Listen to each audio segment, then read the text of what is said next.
Assalamualaikum warahmatullahi wabarakatuh. Alhamdulillahirabbil alamin wa bihi nasta'in ala umuri dunya waddin. La haula wala quwata illa billahil aliyyil azim. Amma ba'd.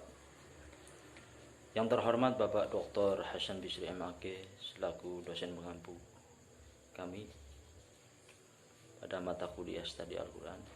Yang kami hormati semua teman-teman kelas semester 2 program pasca sarjana EID Ciamis.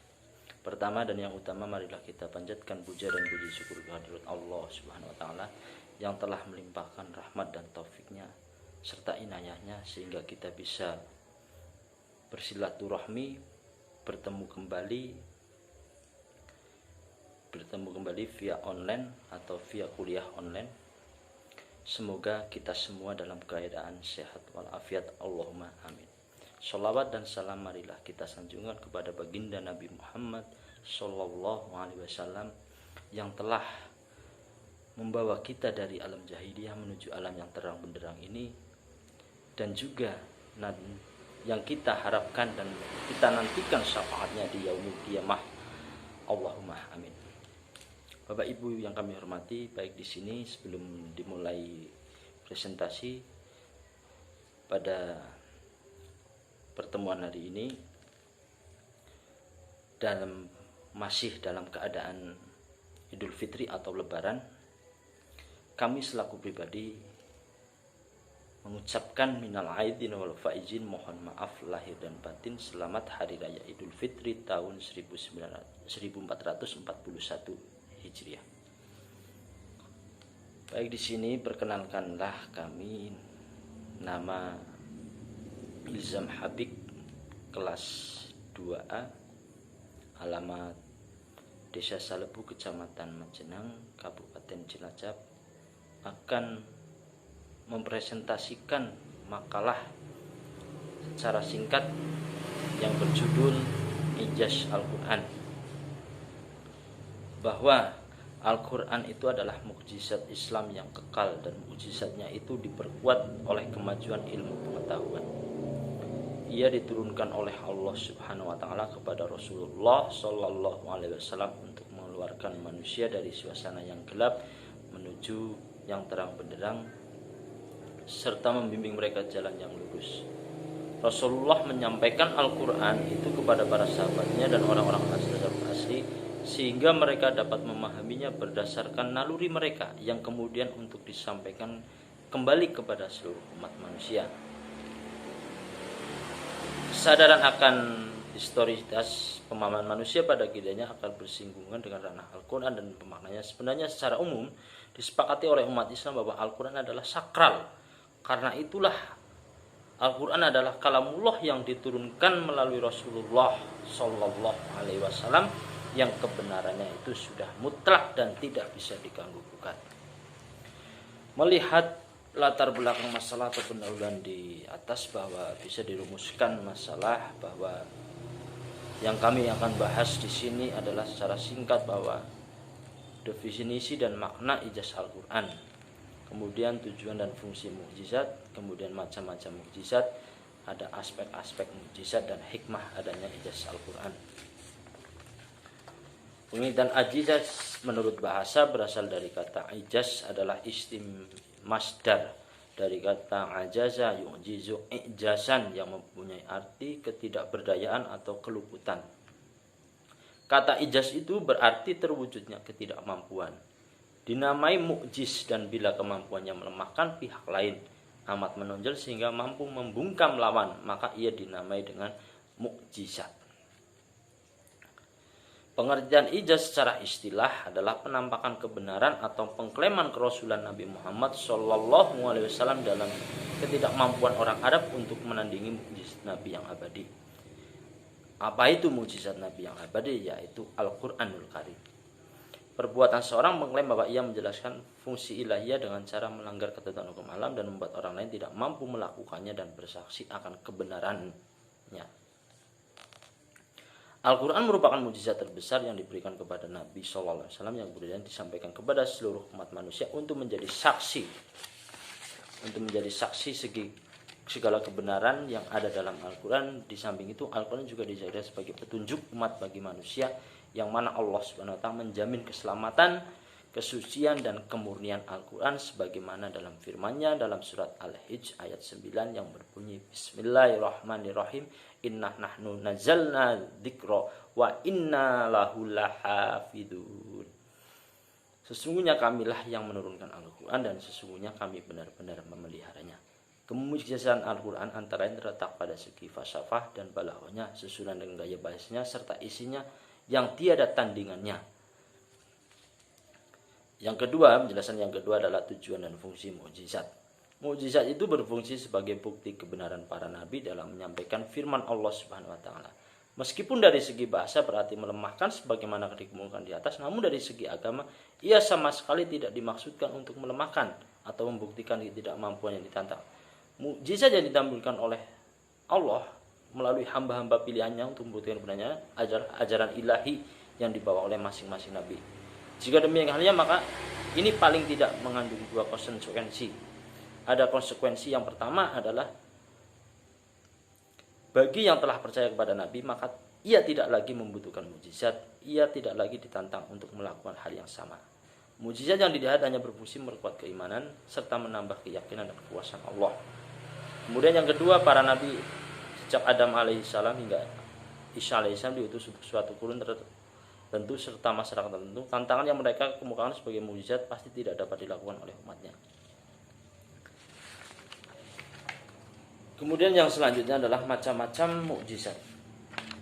Secara garis besar, mukjizat dapat dibagi dalam dua bagian pokok, yaitu mukjizat yang bersifat material indrawi lagi tidak kekal, dan mukjizat imaterial logis lagi dapat dibuktikan sepanjang masa dengan secara nyata rasional. Mukjizat nabi-nabi terdahulu semua jenis pertama merupakan jenis pertama mukjizat nabi secara terdahulu.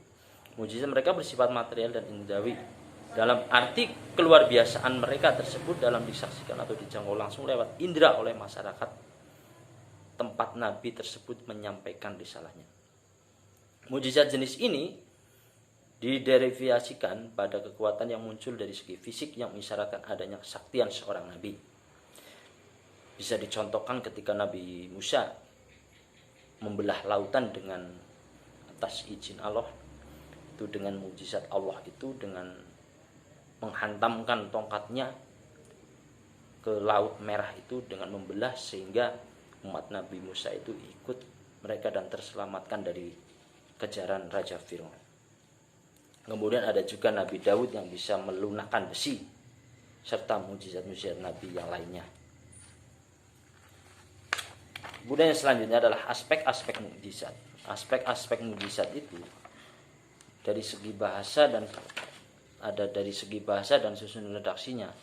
Sejarah telah menyaksikan bahwa bangsa Arab pada saat turunnya Al-Quran telah mencapai tingkat yang belum pernah dicapai oleh bangsa satupun yang ada di dunia ini, baik sebelum dan sudah mereka di bidang kefasihan bahasa.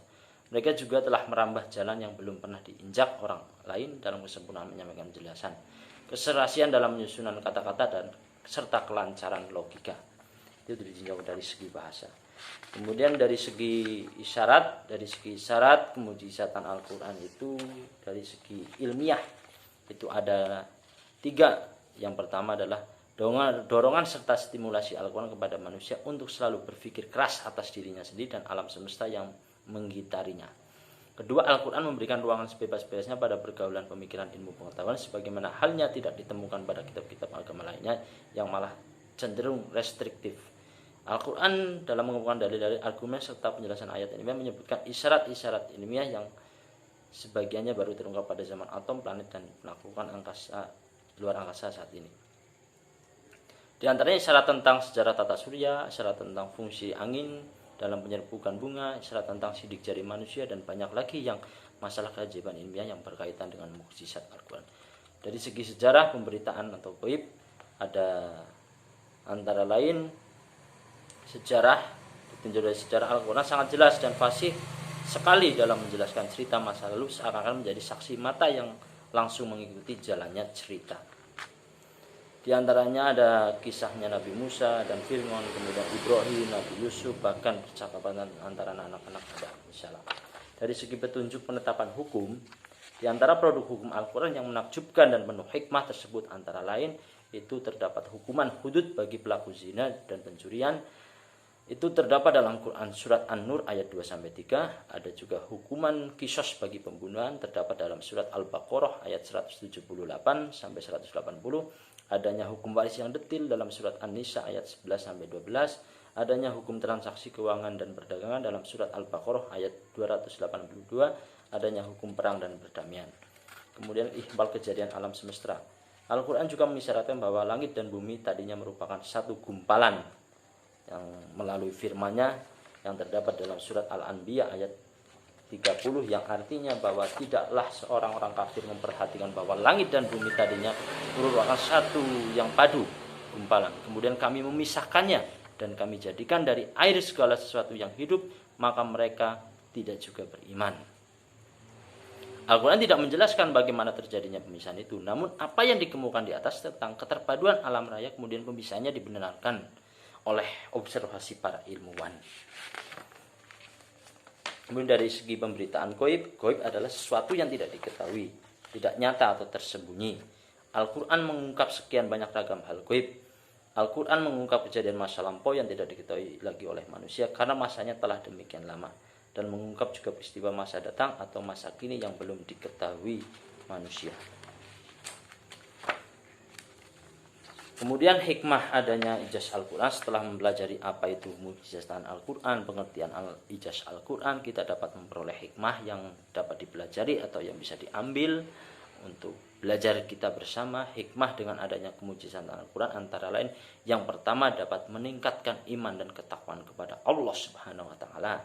Kemudian yang kedua, meningkatkan kecintaan kepada Al-Quranul Karim, yaitu kalamullah, yang kecintaan Al-Quran dapat diwujudkan dengan meningkatkan intensitas dengan beribadah dan membaca Al-Quran. Kemudian selalu menggunakan Al-Quran sebagai pedoman hidup dan pandangan hidup untuk pegangan manusia.